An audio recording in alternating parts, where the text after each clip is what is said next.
ओम नमः शिवाय। आप सभी का आपके अपने चैनल अर्चना भजन में बहुत बहुत स्वागत है।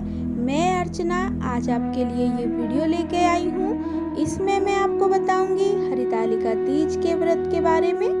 व्रत के सभी नियम मैं आपको बताऊंगी, पूजा का शुभ मुहूर्त बताऊंगी, पारण कब और कैसे करना है, विसर्जन विधि में आपको बताने वाली हूँ, पूजा की संपूर्ण सामग्री मैं आपको बताऊंगी। तो आप वीडियो को फुल वॉच कीजिएगा। अगर चैनल पर नए हैं तो प्लीज़ सब्सक्राइब कीजिए, बेल आइकन प्रेस कीजिए ताकि आने वाली नोटिफिकेशन आपको मिलती रहे। तो सबसे पहले हम बात कर लेते हैं हरितालिका तीज आती कब है। तो भाद्रपद मास में जो शुक्ल पक्ष की तृतीया होती है, हरितालिका तीज तभी होती है। तो हम शुभ मुहूर्त की बात करेंगे। हम कब करते हैं इस व्रत को, किस मुहूर्त में पूजन किया जाता है, ये सब मैं आपके साथ शेयर करूंगी। तो जो भी हम व्रत भगवान शंकर का, माँ पार्वती का करते हैं, उसका जो शुभ मुहूर्त होता है वो प्रदोष काल में बहुत ही महत्वपूर्ण माना जाता है, शुभ माना जाता है। तो हमें उनकी पूजन भी जो है वो प्रदोष काल में करना चाहिए। तो इस बार जो हम व्रत करेंगे वो 30 अगस्त को होगा, हरितालिका तीज की। तीज जो तिथि है वो 29 तारीख को ही आ जाएगी, लेकिन हिंदू धर्म में हम वही तिथि मान्य रखते हैं जो सूर्योदय के टाइम होती है और उसी में हम उपवास पूजन करते हैं। तो हम व्रत रखेंगे 30 अगस्त को, दिन मंगलवार है।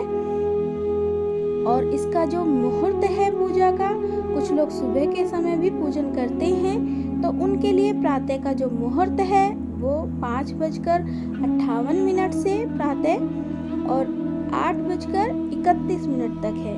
ये सुबह का मुहूर्त है।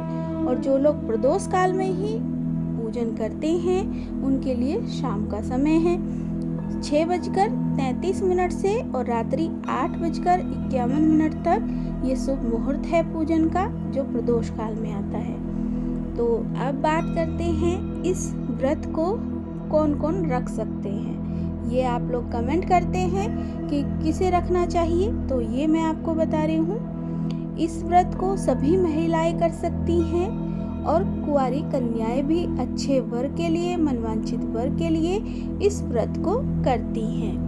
अब कुछ लोग बोलते हैं कि इसे सुहागन महिलाएं करती हैं, लेकिन ऐसा नहीं है। अगर हम शुरू से ये व्रत करते आए हैं और ऐसा हो जाता है कि अब वो सुहागन नहीं है, तो ये व्रत छूटता नहीं है। जब तक आपके प्राण हैं आपको ये व्रत करना है, लेकिन इसका तरीका हम अपनी अवस्था के अनुसार, अपने स्वास्थ्य के अनुसार कम या ज़्यादा कर सकते हैं। वैसे कैसे रखा जाता है ये मैं आपको बता रही हूँ। ये निर्जला व्रत है, हम निर्जल व्रत रखते हैं इसमें।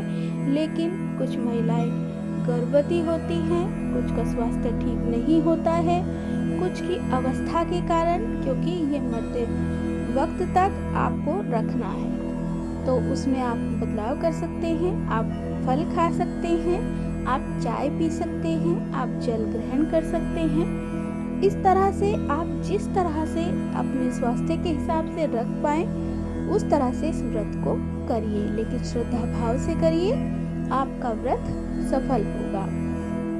उसके बाद आपको क्या करना है, आप किस तरह से माँ पार्वती को क्या क्या अर्पित करती हैं, अपने लिए क्या करती हैं, भोग किस तरह से लगाती हैं, ये मैं सब बता रही हूँ। तो जब आप पूजन करेंगी उससे पहले, आप सुहागन स्त्री हैं तो आप 16 श्रृंगार करेंगी, उसके बाद पूजन करेंगी।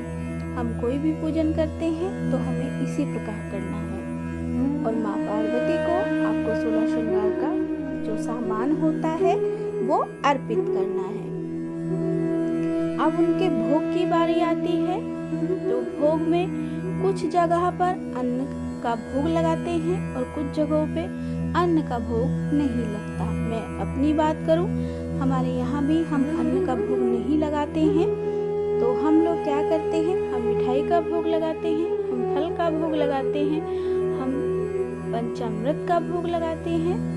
हम लोग पंचमेवा का भोग लगाते हैं। इस तरह से हम भगवान जी को सपरिवार भगवान शंकर, माँ पार्वती, भगवान गणेश और भगवान कार्तिकेय को भोग लगाते हैं। हमें उनका पूजन किस प्रकार करना है? हमें बालू के जो किसी रूप में अगर हम मूर्ति बना सकते हैं तो हम उनकी मूर्ति बना सकते हैं। हम उनको पिंडी के रूप में बना सकते हैं। अगर हम नहीं बना पाए हैं मूर्ति, हम किसी भी आप पात्र में ले लीजिए, कोई बड़ी सी परात बोलते हैं, उसमें बैठा लीजिए, उनको विराजित कीजिए। अगर आप ये सब करने में असमर्थ है, आप ऐसी जगह हैं आप नहीं कर सकती हैं, तो आप निराश ना हो, आप मंदिर जाएं।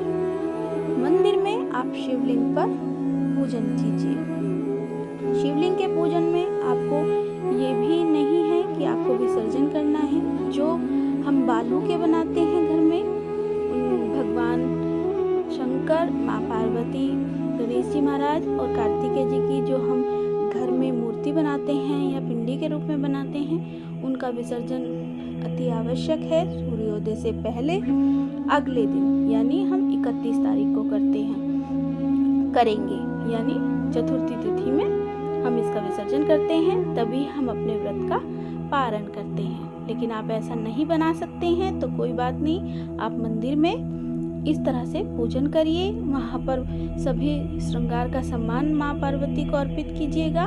इस तरह से जो मैंने आपको भोग की चीज़ें बताई हैं वो भोग अर्पित कीजिएगा और कथा सुनिएगा। अगर सुनाने वाले कोई हैं तो आप उनसे सुन लीजिए, नहीं तो आप अपने आप से किताब जरूर पढ़िए हरतालिका तीज की। तो इस प्रकार हमें व्रत करना है। अगले दिन मैंने बताया है सूर्योदय से पहले ही हमें उनका पूजन करने के बाद, उन्हें भोग लगाने के बाद उन्हें विसर्जित कर देना है। जो हमने स्थापित किए हैं या मूर्ति बनाई है या पिंडी के रूप में बनाए हैं, उनको हमें विसर्जित करना है। विसर्जन हम अपने हाथों से करेंगे। जो महिलाएं इस व्रत को करती हैं वो अपने हाथों से ही उस सभी सामान को, जो हमने वहाँ पर पुष्प हैं, अक्षत हैं, जिसी भी चीज़ से हम वहाँ पूजन करते हैं, उन सभी को समेटना है। जिस पटड़े पर या चौकी पर आप लाल वस्त्र बिछाते हैं, भगवान जी को वहाँ बैठाते हैं, उन सबको समेटना है। हमें वहाँ उन सभी को विसर्जित कर देना है। इस प्रकार उसके बाद अपना पारण करेंगे।